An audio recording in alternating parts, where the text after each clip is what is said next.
थोड़ा थोड़ा रास्ता बना दो प्लीज।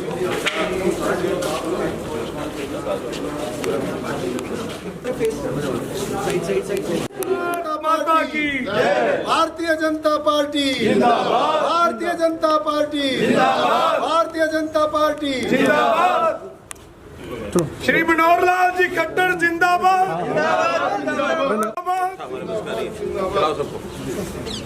चलो गो माइक अभी साइड से है ना, लाइव सर यही तरीके से आज आपने झंडा भी फहराया, क्या संदेश देना चाहेंगे सरकार के? देखिए, 6 अप्रैल सन 1980 भारतीय जनता पार्टी का स्थापना दिवस, पहला स्थापना दिवस था जब पार्टी का की नींव रखी गई।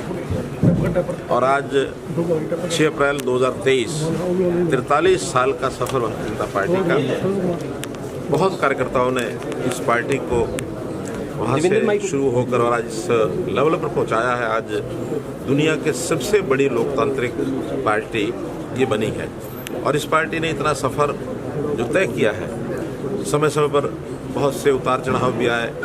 एक समय था 1984 में मात्र 2 लोकसभा की सीटें थी, और फिर एक समय ऐसा आया कि देश में सबसे बड़ी पार्टी बनकर के पूर्ण बहुमत की सरकार केंद्र में भी, विभिन्न राज्यों में भी, देश के अधिकांश राज्यों में आज मैं कह सकता हूँ कि जो हमारी नीतियाँ थी, जो हमारी पॉलिसी विचारधारा, उसको भारतीय जनता पार्टी की सरकारों के माध्यम से नीचे तक ले जाने के लिए पूरा जो वातावरण बना है, वो यहाँ के एक एक कार्यकर्ता ने जो मेहनत की है उसका ये परिणाम है। देश के प्रधानमंत्री श्री नरेंद्र मोदी जी उन सब योजनाओं को, नीतियों को, विचारों को जनता तक पहुँचा रहे हैं।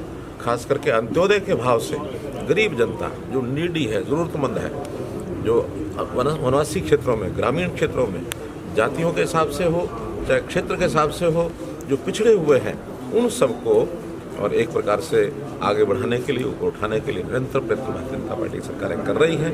आज मैं बहुत संतोष से कह सकता हूं कि अब जो देश के बारे में पहले कहा जाता था, किस दिशा में कब लोग भटकेंगे और कैसे देश का नुकसान कर सकेंगे, लेकिन आज देश के अंदर स्थायित्व है, देश की एकता अखंडता नहीं है, और देश आगे आगे निरंतर मजबूत होता जा रहा है। ये भारतीय जनता पार्टी की सोच का परिणाम। सर, कार्यकर्ता पार्टी की रीढ़ होते हैं सर, ऐसी स्थिति में आपने क्या आदेश दिया है, क्योंकि आप सरकार में है, एक तो अधिकारियों को, कार्यकर्ताओं के लिए आदेश आपने हाल ही में भी दिए थे? देखिए, भारतीय जनता पार्टी, हमारे कार्यकर्ता जो हैं वो हमारी बात को, उपलब्धियों को, विचारधारा को नीचे जनता तक लेके जाते हैं। जनता की जितनी कठिनाइयां हैं, जितनी उनकी समस्याएं हैं, उनको ज़्यादा पता होती हैं।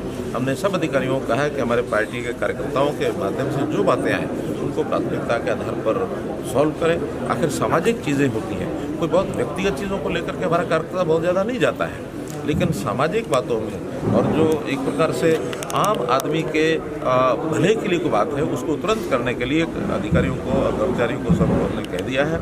और अगर इस प्रकार का कोई नहीं करेंगे तो उनके खिलाफ भी हम जरूर विचार कर लेंगे कि हाँ, उनको किस प्रकार से और हमको सीधा करना। सर, सत्ता में आने अनुभव की बात करें, आपने कहा कभी बीजेपी के 2 सांसद होते थे, आज बीजेपी सबसे बड़ी पार्टी है।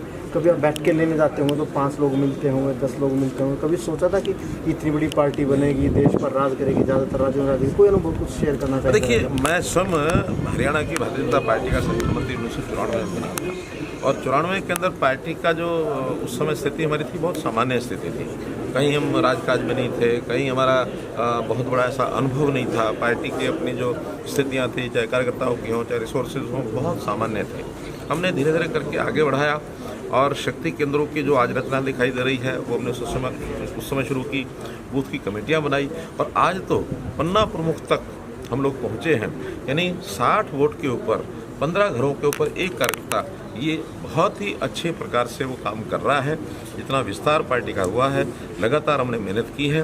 वो समय ऐसा था जब हमारे कार्यकर्ता साइकिल पर चलते थे, स्कूटरों पर चलते थे, और कहीं कहीं तो बसों पर जाना, पैदल जाना, ये भी अभ्यास कार्यकर्ताओं का। आप भी बसों में जाते थे? मैं स्वयं बसों में 1994 में जब प्रारंभ में बसों में ही चलता था। इसके बाद हमको एक मोटरसाइकिल जो मिली, उस पर थोड़ा आसपास का प्रवास हमने शुरू किया। पहली गाड़ी मैंने किसी एक कार्यकर्ता के साथ और थोड़ा पैसा दे करके उससे शेयरिंग के साथ उससे खरीदी। 15 दिन वो चलाते थे और 15 दिन मैं अपना पार्टी का काम करने के लिए जाता था। वो भी एक पुरानी गाड़ी मारुति खरीदी थी। हमारे पार्टी के अध्यक्ष होते थे श्री रमेश जोशी, उस समय हमने बैंक से लोन लेकर के वो गाड़ी ली। तो ऐसी स्थितियाँ उस समय थी। लेकिन आज कार्यकर्ता जनता सब सहयोग कर रही है। आज हमको कोई कठिनाई नहीं है। आज हमारे जिलों में कार्यालय बन गए हैं, सब जिलों में विधिवत तरीके से काम चलता है। टेक्नोलॉजी का सहारा हमने बहुत लिया है। आज भी प्रधानमंत्री ने आह्वान किया है कि टेक्नोलॉजी के माध्यम से हमको जनता तक पहुंचना भी चाहिए, सारा डाटा इकट्ठा रखना चाहिए और टेक्नोलॉजी का उपयोग करना चाहिए, जो भरपूर हर कार्यालय में कर रहे हैं। आज ही एक दूसरा अवसर भी है, हनुमान जयंती का पर्व है। हनुमान जयंती के अवसर पर भी मैं आपके माध्यम से हरियाणा की जनता को बहुत बहुत बधाई और शुभकामना देता हूँ। हनुमान जी भी आखिर जो विचारधारा हम लेकर चल रहे हैं, हनुमान जी की भी आखिर उसी प्रकार की एक दृष्टि, उसी प्रकार का, जैसे कहा जाए कि दुष्टों का नाश करने में हनुमान जी का नाम आता है।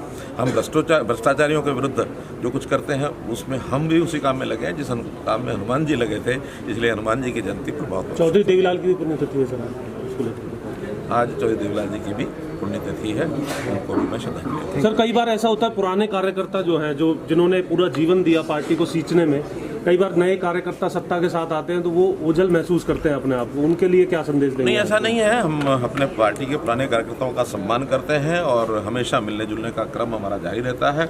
विशेष तौर पर कई बार कार्यक्रम भी ऐसे किए जाते हैं जब ऐसे पुराने कार्यकर्ताओं को हमारा मिलना जुलना बराबर रहता है। हमारे यहाँ प्रबुद्ध नागरिक प्रकोष्ठ, वरिष्ठ नागरिक प्रकोष्ठ, ये सब पार्टियों में बने हुए हैं और हमने तो समाज में भी जो ऐसे वरिष्ठ जन हैं, पार्टी का विषय नहीं है लेकिन समाज में वरिष्ठ जन हैं जिन्होंने पूरा जीवन इस समाज के अंदर किसी न किसी रूप में योगदान किया है, ऐसे लोगों की संभाल करने के लिए व्यवस्थाएं बनाई हैं और इनको संभालने के लिए उनके घरों में जाने का भी हमने ड्यूटी लगाई है कि लोगों के घरों में जाके महीने में 2 महीने में एक बार कोई मिल आया